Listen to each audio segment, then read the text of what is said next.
those.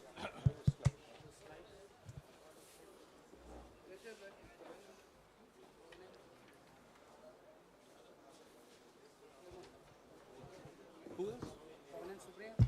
Yeah, yeah. नमस्कार साथियों, इस विशेष प्रेस वार्ता में आप सभी का स्वागत है। एक अत्यंत महत्वपूर्ण मुद्दे पर अभी राहुल जी आपको संबोधित करेंगे। Rahul ji. Are they going to put this stuff up here? Srivatsa? Are you putting this up here? नमस्कार, कैसे हैं? आप थोड़े शेल शॉक्ड लग रहे हो। ये कांग्रेस पार्टी ने क्या कर दिया, कैसे कर दिया? हाँ, अच्छा इसी के कारण है ये। अच्छा अच्छा, ज्यादा लोग आ गए। Okay okay. नहीं देखिए, आज हम बड़ी इंपॉर्टेंट चीज के बारे में आपको कहना चाहते हैं। पहली बार हमने नोट किया कि चुनाव के समय प्रधानमंत्री ने, होम मिनिस्टर ने और फाइनेंस मिनिस्टर ने स्टॉक मार्केट पर टिप्पणी दी। प्रधानमंत्री ने 2-3 बार, 4 बार देश को कहा कि स्टॉक मार्केट तेजी से आगे बढ़ने जा रही है। होम मिनिस्टर ने सीधा कहा कि 4 जून को स्टॉक मार्केट आसमान में जाएगी, लोगों को खरीदना चाहिए। और यही मैसेज फाइनेंस मिनिस्टर ने दिया। फर्स्ट, ये आज थोड़ा हम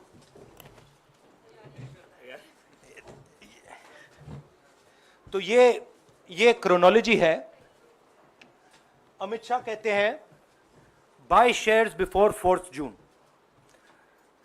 19 में नरेंद्र मोदी जी कहते हैं stock market will break records on June 4। फिर 28 मई को रिपीट करते हैं। 1 जून मीडिया झूठे एग्जिट पोल रिलीज करती है। बीजेपी का ऑफिशियल जो इंटरनल सर्वे था वो उनको 220 सीट दे रहा था। तो ये इंफॉर्मेशन बीजेपी के लीडर्स के पास था।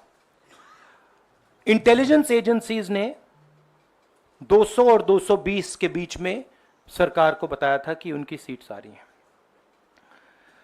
3 जून को स्टॉक मार्केट सारे रिकॉर्ड तोड़ देता है और 4 जून को खटाक से स्टॉक मार्केट अंडरग्राउंड चला जाता है। अगला स्लाइड दिखाइए जरा। ये देखिए, 31 मई massive stock activity, more than double what was there on 30th, more than double what was there on 29, 28। ये अनोमली देखिए। ये कौन लोग हैं? ये वो लोग हैं जो जानते हैं कि कोई ना कोई घपला हो रहा है। हजारों करोड़ रुपए यहां पे इन्वेस्ट हुए हैं, फॉरेन इन्वेस्टर्स ने इन्वेस्ट किए हैं। और उसके बाद 30 लाख करोड़ रुपए का लॉस होता है। किसका लॉस होता है? रिटेल इन्वेस्टर्स का लॉस होता है। तो ये जो आप देख रहे हैं, हिंदुस्तान की स्टॉक मार्केट की हिस्ट्री का सबसे बड़ा स्कैम है। और इसके बारे में हम कुछ सवाल पूछना चाहते हैं। पहला सवाल, why did PM and HM give specific investment advice to the 5 crore families investing in the stock market? Is it their job to give investment advice? Second, why both interviews were given to the same media house owned by the same business group, which is also under SEBI investigation for manipulating stock market. Third, what is the connection between the BJP, the fake exit pollsters, and the dubious foreign investors who invested one day before the exit polls were announced and made a huge profit at the cost of 5 crore families? We demand a JPC into this. We are absolutely convinced that this is a scam. Somebody has made thousands of crores of rupees at the cost of Indian retail investors, and the Prime Minister and the Home Minister have given an indication to buy. And this is a criminal act. So we demand today a joint parliamentary committee to investigate this. मैं हिंदी में बोल देता हूं, प्रधानमंत्री ने देश की जनता को इन्वेस्टमेंट एडवाइस क्यों दी और 5 करोड़ परिवारों को जो इन्वेस्ट करते हैं उनको प्रधानमंत्री ने, होम मिनिस्टर ने स्टॉक खरीदने का आदेश क्यों दिया? दूसरा, दोनों इंटरव्यूज जो किए गए थे वो अदानी जी के जो चैनल्स हैं उनको दिए गए थे, उन पर सेबी का इन्वेस्टिगेशन हो रहा है, तो उन चैनल्स का क्या रोल है? और बीजेपी के बीच में जो फेक एग्जिट पोलस्टर्स हैं और ये जो फॉरेन इन्वेस्टर्स हैं, इनके बीच में क्या कोई रिश्ता है? और अगर रिश्ता है तो क्या है?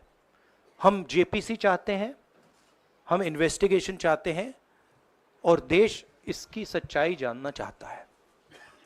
धन्यवाद। शुक्रिया राहुल जी। साथियों, अभी अभी राहुल जी ने आपको स्पष्ट तरीके से क्रोनोलॉजी समझ लिया है। बार बार गृह मंत्री कहते थे अब क्रोनोलॉजी समझिए। आज राहुल जी ने देश को क्रोनोलॉजी समझाया है। इसके ऊपर अगर आपके सवाल हैं तो एक एक करके आप पूछेगा, एक एक करके पूछेगा। I haven't said the chronology in English, so I'll say the chronology in English. 13th May 2024, the Home Minister says, buy shares before 4th of June. This is a clear indication to retail investors and others to buy stock. 19th May, for the first time, and then repeatedly until the 28th May, the Prime Minister says that the stock market is going to break records on 4th June. Finally, on 1st June, completely fictitious exit polls are released. These investors are given a completely wrong impression. And on the 3rd of June, as we all know, the stock market breaks all records and then crashes on the 4th of June. Whoever has made money as the stock market rose and also as the stock market crashed. And we are interested in having a joint parliamentary committee, a JPC, to investigate the role of the Prime Minister, the role of the Home Minister, role of BJP members, and also those people who have done these fake exit polls. And finally, we want to understand who are the people, these foreign investors, who did these trades. So we want an investigation for that. शुक्रिया राहुल जी। हाँ संजय। राहुल जी, इससे पहले भी आपने Adani issue पे JPC पिछली लोकसभा में मांग की थी, तो क्या आप चाहेंगे कि ये इशू और हिंडनबर्ग इशू दोनों कंबाइन हो और दोनों की जांच हो? ये जो इशू है, this is a broader issue than just the Adani issue. It is connected to the Adani issue, but this is a much broader issue.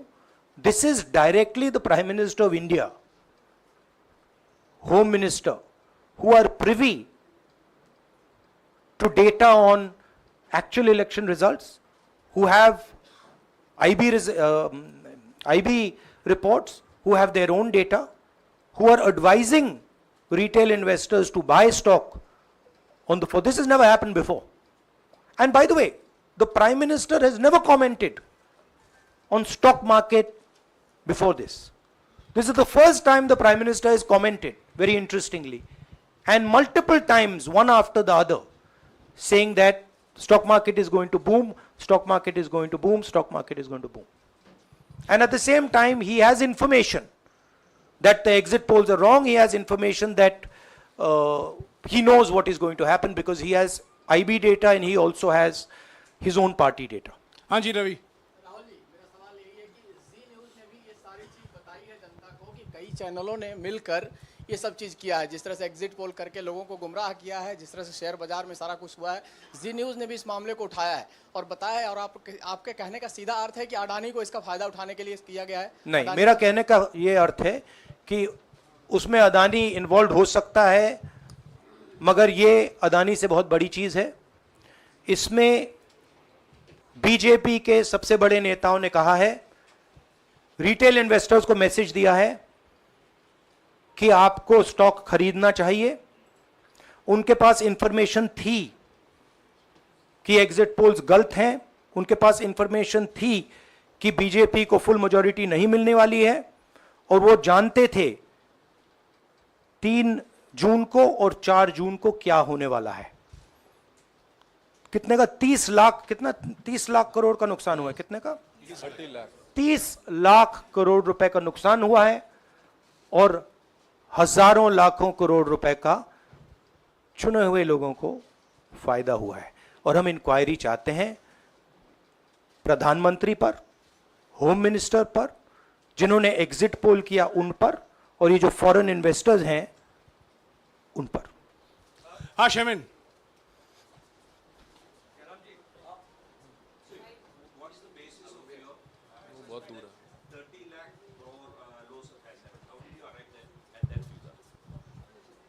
Do you want to explain it? This is based on the value, market value of all the companies the day before the results came, and the market value of the stock market of all the companies at the end of the day on results. हाँ संजीव, एक minute Sanjeev. Rahul ji, you've talked about, are you alleging the involvement of the Prime Minister and the Home Minister? Yes. And whose money is it? Yes, Are you that, saying that it is what I their am money? saying. I am saying that people very high up in the BJP have carried out this scam. I am saying they had partners who carried out these exit polls. We would like to know if these exit polls were actually carried out, if people were actually sent out. And we'd also like to know the methodology of these polls. We'd like to understand who these investors are. We have some sense of who these investors are. So we are not just speaking out of the air. We are confident that if an investigation is done, interesting things will be revealed. And we think the Prime Minister and Home Minister are directly involved in this. हाँ Siddharth. Companies की भी आपको लगता है जांच होनी चाहिए जिनके शेयर बहुत अप गए, जिनके सबसे ज्यादा शेयर खरीदे गए और जिनके शेयर उसके बाद में बीच में बेचे भी गए, तो उन कंपनीज का भी को भी इस दायरे में आना चाहिए, आपको लगता है? हमारा कहना है कि यहाँ पे बड़ा क्लियर है कि स्कैम हुआ है। प्रधानमंत्री ने डायरेक्टली कहा है, होम मिनिस्टर ने डायरेक्टली कहा है, इंडिकेट किया है जनता को कि स्टॉक मार्केट ऊपर जाएगी। होम मिनिस्टर ने तो साफ कह दिया कि खरीदना चाहिए। और जब प्राइम मिनिस्टर और होम मिनिस्टर और फाइनेंस मिनिस्टर ऐसी बात करते हैं तो उसका रिएक्शन आता है, लोग उसको बिलीव करते हैं। तो बिल्कुल क्लियर है कि इन 3 लोगों ने कहा है। यह भी क्लियर है कि इनको मालूम था कि रिजल्ट 400 का नहीं है, 300 का भी नहीं है। तो ये हम पता लगाना चाहते हैं, उसमें आप जो कह रहे हो वो भी शामिल है। राहुल जी, ब्रह्म प्रकाश दुबे, इंडिया डेली लाइफ से। मेरा सवाल यह है कि जो आपने बताया है इतना बड़ा स्कैम है, पहले भी आपने कई मामले उठाए हैं, जेपीसी की मांग पहले नहीं मांगी गई है, तो क्या आपने कहा ये आपराधिक मामला है, क्या कोर्ट में जाएंगे या पुलिस में शिकायत दर्ज करेंगे, क्योंकि आप कह रहे हैं बहुत बड़ा घोटाला है ये? नहीं भैया, मैंने अभी आपको शिकायत दर्ज करेंगे क्योंकि आप कह रहे हैं बहुत बड़ा घोटाला है ये? नहीं भैया, मैंने अभी आपको बोला हम जेपीसी डिमांड कर रहे हैं, इन्वेस्टिगेशन डिमांड अगर कर रहे नहीं हैं। मांगते तो पुलिस में, कोर्ट में जाएंगे? जो भी करना है करेंगे, बट हम आपको ये इन्फॉर्मेशन दे रहे हैं कि ये जो हुआ है ये नॉर्मल चीज नहीं है। इसमें प्रधानमंत्री ने इंडिकेशन दिया है, होम मिनिस्टर ने इंडिकेशन दिया है, फाइनेंस मिनिस्टर ने इंडिकेशन दिया है, अदानी जी के चैनल्स के थ्रू इंटरव्यूज किए हैं, और फाइनली लोगों ने इन्वेस्ट किया है, लोगों ने फाइनेंशियल एक्शन लिया है, कंपनीज ने शेयर खरीदे हैं। इसी विषय पर एक मिनट इसी विषय पर, इस स्टॉक मार्केट घोटाले पर ही हम सवाल ले रहे हैं। मौसमी, इसी विषय पर कीजिएगा बस। एक मिनट, आ रहा हूँ यार, एक मिनट। राहुल जी, एक करके आ रहा हूँ यार। राहुल जी, हम लोग ने पहले भी देखा है कि आप लोग ने कई बारी जब सेशन होता है तो सत्ता पक्ष और विपक्ष आमने सामने होता है, जेपीसी की मांग होती है और सेशन पे सेशन वॉश आउट हो जाते हैं और जनता का पैसा वेस्ट होता है। तो क्या आपको ये तो लगता है बीजेपी की लाइन है। तो क्या नहीं, मतलब जनता का पैसा के सेशन वाटर आप ऐसी टी शर्ट ले लो ना एक, मैं आपको दे दूंगा, जरूरत नहीं है। उनका वो सिंबल दे दूंगा आपको, ये राहुल उनकी जी, लाइन है। सवाल आपको पसंद नहीं आए वो अलग बात है, पर आपको किसी नहीं, की सवाल इस मुझे तरह बहुत से पसंद आ रहा है। इस तरह से उंगली उठाने की जरूरत नहीं है। आप चेक बहुत अच्छा लग रहा है, बोलिए। बीजेपी का बैच पहनने की आप जरूरत सवाल नहीं। पूछे ना, सवाल नहीं, आपको भी जयराम साहब ये बोलना चाहिए, नहीं, सवाल गलत पूछे। बात है। सवाल पूछे। मेरा बस ये सवाल था कि जेपीसी की मांग पे कई बारी कामकाज ठप हो जाता है, तो क्या आपको लगता है कोई और भी राह आप लोग सड़क की राह इख्तियार कर सकते हैं, क्योंकि ये आम आदमी का पैसा है? हम जनता को एक रियलिटी बता रहे हैं कि यहाँ पे क्लियरली एक स्कैम हुआ है। यहाँ पे प्राइम मिनिस्टर ने इंडिकेट किया है, यहाँ पे होम मिनिस्टर ने इंडिकेट किया है, यहाँ पे फाइनेंस मिनिस्टर ने इंडिकेट किया है। नॉर्मली बीजेपी की ये पोजीशन होती है कि जब भी हम कोई मुद्दा उठाते हैं तो हम पार्लियामेंट का टाइम वेस्ट कर रहे हैं। वही पोजीशन आपने अपनाई है, इसलिए मैंने आपसे कहा कि देखिए आप बीजेपी की पोजीशन ले रही हैं। रियलिटी, एक सेकंड, रियलिटी ये है कि हम जेपीसी करवाएंगे। अब ऑपोजिशन में बहुत ज्यादा ताकत है, बहुत ज्यादा स्ट्रेंथ है, और पूरा जो पार्लियामेंट की सिचुएशन है वो बदल गई है। हाँ जयेंद्र,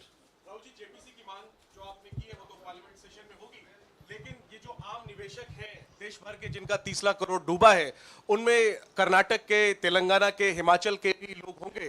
तीनों राज्यों में आपकी सरकार है, क्या राज्य की जो जांच एजेंसी है उसके जरिए आप जो उन राज्यों के निवेशकों का कम से कम पैसा डूबा है, ये जो आप पूरे नेक्सस की बात आप कर रहे हैं, गुमराह करने की बात कर रहे हैं, क्या वहां से कोई कार्रवाई की हम उम्मीद कर सकते हैं? सोचा जा सकता है, बट ऐसी चीज के लिए शायद जेपीसी सही औजार होगा।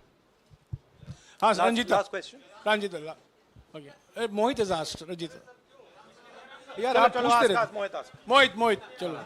आपको ऐसे सर मैं इज अपसेट सर मैं मोहित आपने चमत्कार किया, पूछ लीजिए। सर मैं मोहित हूँ, न्यूज नेशन से। नहीं जानता सर लगातार पिछले घोटालों में भी आपने जेपीसी की बात की थी, आपने हर जांच की बात की, और ये एक बड़ा घोटाला सामने आया, इसमें भी आप जेपीसी की मांग कर रहे हैं। कितनी उम्मीद है कि लोग जेपीसी की ये लागू करेंगे? आपको क्या लगता है कि ये जेपीसी लागू करने वाले, अगर नहीं करेंगे फिर क्या करेंगे आप लोग?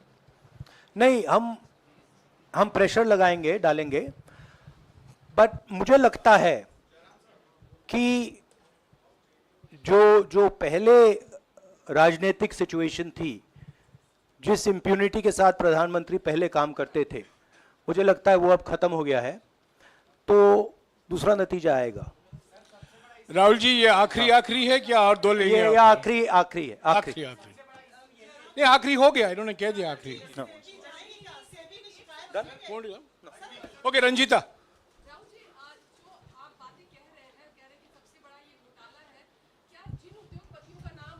लेते रहे हैं, चुनावी जो रैलियां रही हैं उसमें भी और उसके बाद भी, क्या आप कहना चाहते हैं कि सरकार ने मदद की है उन उद्योगपतियों को और अमीर बनाने में? नहीं, मैं कह रहा हूं, मैं सिर्फ सरकार की बात नहीं कर रहा हूं, मैं दो इंडिविजुअल्स की बात कर रहा हूं। प्रधानमंत्री ने और हिंदुस्तान के सब रिटेल इन्वेस्टर्स जिनको नुकसान हुआ है, मैं आपसे बोल रहा हूं, आपको यह बात समझ आ जाएगी। आपका पैसा गया है, आपकी कमाई गई है, आपको नुकसान हुआ है, और इसमें करोड़ों युवा हैं जो ईमानदार हैं। तो नरेंद्र मोदी जी ने, अमित शाह जी ने आपको मैसेज दिया कि 4 तारीख को स्टॉक मार्केट आसमान छुएगी, और आपने उन पर भरोसा किया।